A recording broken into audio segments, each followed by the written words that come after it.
보스턴의 하버드 대학 지역에서 지내면서 느끼는 거는 하버드에 있는 교수나 학생들은 지식인층이라고 볼 수 있는데 여기 지역에 거주하는 미국인들은 상당한 위기의식에 빠져 있어요. 도널드 트럼프 당선 이후에 행정명령 인해가 미국 정치 시스템이나 외교 정책 충격적인 변화를 가지고 오고 있는데, 우리나라도 이제 윤석열 대통령이 입법으로 되지 않으니까 막 행정명령을 남발하면서 우회하는 방법을 썼잖아요. 도널드 트럼프도 대통령 되자마자 행정명령 사인하면서 하는 게 충격적인 거죠. 그래서 전 세계가 이제 혐오와 배제에 기반한 권위주의 정권들이 속속들이 등장하고 있어서, 오늘 파시즘 강의를 한 교수님 말을 따르면 권위주의나 정권이 드러나지 않은 국가 자체가 꼽을 정도로 전 세계적으로 극우주의의 득세 우경화라고 표현을 하는데, 정확한 표현은 권위주의 정권이 다시 등장하고 있다. 권위주의 정권들이 2차 세계대전을 일으켰잖아요. 그 역사가 다시 돌아오고 있다라는 공감대가 형성되고 있어요. 헝가리든 폴란드든 유럽의 다른 국가든 미국이든 한국에서 경험하는 것도 그렇고, 정치적인 위기, 사회 붕괴 위기가 다가오고 있다는 것에 대해 하버드 내에서 상당한 위험을 느끼고 있고, 사회 붕괴뿐만 아니라 세계 평화에 대해 가지고 진짜 심각하게 고민을 하고 있는 상황입니다. 오늘 이제 파시즘을 연구하시는 분의 세미나를 들었는데, 2차 세계대전 독일에는 나치즘이, 이탈리아에는 파시즘이, 일본은 군국주의였잖아요. 권위주의라는 하나의 용어를 쓰는 게 더 정확하다고 하더라고요. 파시즘, 나치즘, 독재 이런 거보다는 속성을 잘 이해하기 위해 가지고는 개인의 자유를 극대화하는 개개인 자유주의하고 반대되는 권위주의, authoritarianism 이해를 하는 게 더 정확하다. 조심해야 될 것은 반혁명적 권위주의. 혁명적이라는 거는 이제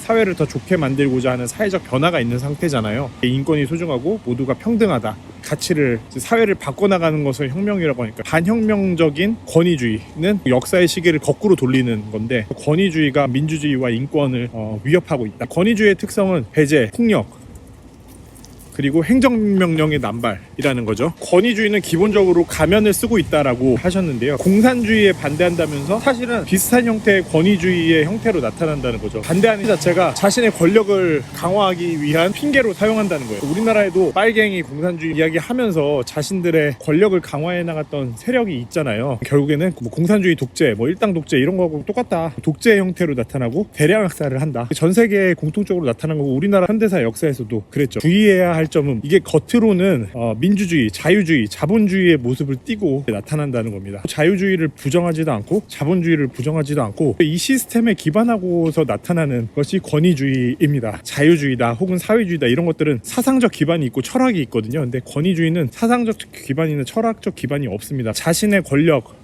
이익을 위해서 아무거나 다 갖다 쓰는 거기 때문에 사회가 이 방향으로 나아가야 된다는 국정 철학이나 본질적으로 있을 수가 없는 철학은 없다는 거예요. 광복 이후에 우리나라 현대사를 보면 이 일본 군국주의, 권위주의에서 사회적 시스템을 많이 베껴온 것이 문제고, 우리나라 권력층에 있는 사람들이 일본 군국주의죠. 군대 중심으로 돌아가는 비정상적인 폭력적인 사회 시스템 정신을 가지고 활동을 했다는 게 문제인 것 같아요. 반혁명적 권위주의, authoritarianism, 권위주의 정권을 조심해야 된다는 거고, 이 권위주의는 민주주의 외부에서 생겨나지 않는다는 거죠. 우리가 방심하기 쉽다는 거예요. 민주주의 사회에서 살고 있고 투표로 뽑은 대통령이니까 문제가 없을 거라 생각하는데 그렇지 않다. 독일도 그렇고 이탈리아도 그렇고 전쟁을 일으킨 독재자들이 민주주의 시스템 내에서 태어났다는 거죠. 민주주의 사회고 투표를 했다라고 안심할 게 아니라 끊임없이 권력에 대해서 견제하는 비판적인 태도를 가지고 있어야 된다. 대통령이 우리를 사랑한다 이런 인식을 가지고 있어서는 안 된다는 거죠. 민주주의 내에서 권위주의가 발생하기 때문에 주의를 기울이고 있어야 된다. 어느 당에서 뽑힌 어떤 대통령이든 마찬가지입니다. 전 세계적으로 왜 지금 판치고 있을까 생각해보면은 다 같이 성장하고 경제 상황도 좋고 다 같이 행복할 때는 이런 문제가 없어요. 경제적인 위기도 있고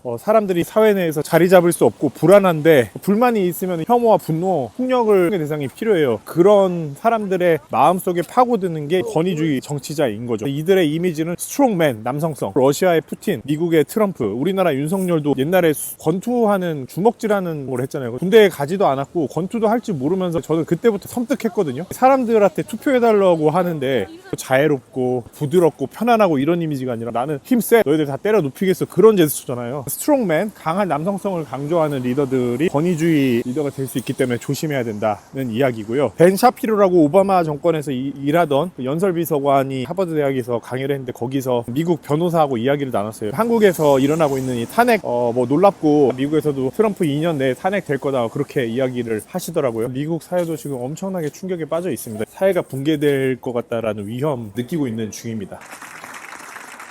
What is the point?